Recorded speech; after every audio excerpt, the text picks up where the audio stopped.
However, inside the restaurant, Puff sensed that Mr. Krabs was different today. The stench emanating from him made her unable to resist kissing him. At that moment, the real Mr. Krabs arrived in the restaurant. When he saw his girlfriend being intimate with a monster, he was so angry that he melted the glass to prevent Puff's day from being ruined. SpongeBob and Patrick threw the real Mr. Krabs out of the restaurant. Even though he claimed to be the real Mr. Krabs, SpongeBob didn't believe him. Then, Squidward, who was passing by, revealed the truth. The chubby guy in front of them was the real Mr. Krabs. Gary the snail moved into a new home, and after a full night of renovations, by the time SpongeBob came to visit the next morning, Gary had already transformed it into a miniature pineapple house. Gary had even dressed up as SpongeBob, and right next to his new home was a tiny statue-shaped house. Squidward was jolted awake by all the commotion, and came out fuming, only to trip over a rock, which turned out to be a mini version of Patrick's house. Just as Squidward was about to yell, he noticed the sea urchin version of himself playing the clarinet. In an instant, his anger melted away. Patrick also spotted a tiny version of himself, and couldn't stop grinning from ear to ear. Gary and his little buddies began reenacting SpongeBob's daily life. Whenever sea urchin Squidward tried to tend his garden, Gary and Mini Patrick would pop out to cause trouble. Even at bedtime, Gary and Mini Patrick would keep saying goodnight to each other non-stop. It drove the sea urchin version of Squidward to the brink of a meltdown. Right then, Mr. Krabs showed up, telling SpongeBob to get back to work. But as he turned around, he also spotted a mini version of himself. Mr. Krabs found these tiny creatures absolutely fascinating. The pets had even built a mini Krusty Krab restaurant. But just then, several tiny cars rolled in, and out swarmed a horde of horsehair worms. Sea urchin Squidward was terrified. Mini Mr. Krabs quickly handed Gary a flying spatula. But since Gary wasn't actually SpongeBob, he simply tossed the spatula aside, and rolled in a bulldozer instead, flattening every single house.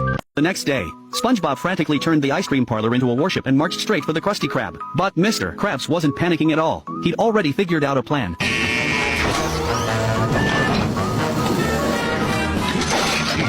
Deploy soft-serve cannons! Activate coffee trance! Top-class howitzer! The Krusty Krab transformed into a tank and launched ice cream cannonballs, catching the ice cream godfather off guard. However, he quickly reacted and retaliated. Squidward unleashed a barrage of shit-smelling chocolate. He was no pushover either. Several candy cannonballs blasted through the Krusty Krab. Mr. Krabs had to resort to his ultimate move, a barrage of target-locking cone cannonballs, destroying the ice cream godfather's warship's power system. The two fought to the death.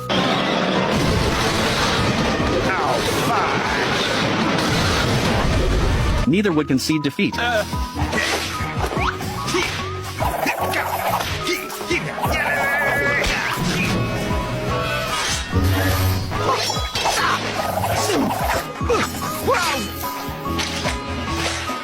Just as they were clashing, a starfish appeared in an ice cream ship. Under his earnest persuasion, the two men ate their weapons and decided to live in peace. However, the starfish misunderstood their intentions, believing they were still refusing to reconcile and were planning to launch an ice cream nuclear bomb to destroy everything. Ice cream bomb?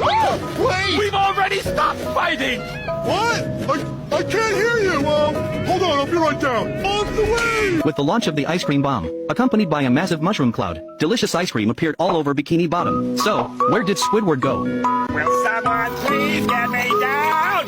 No. Did you know there's actually a mustard mine underneath the Krusty Krab? Initially, the three of them just wanted to dig up some mustard, but they unexpectedly stumbled into a whole new world. One day, SpongeBob invented a new way to eat a Krabby Patty. Just squeeze on a generous amount of mustard, and it becomes incredibly delicious. He even made a muscle man out of it, but the mustard quickly ran out, just as SpongeBob wanted to restock his mustard.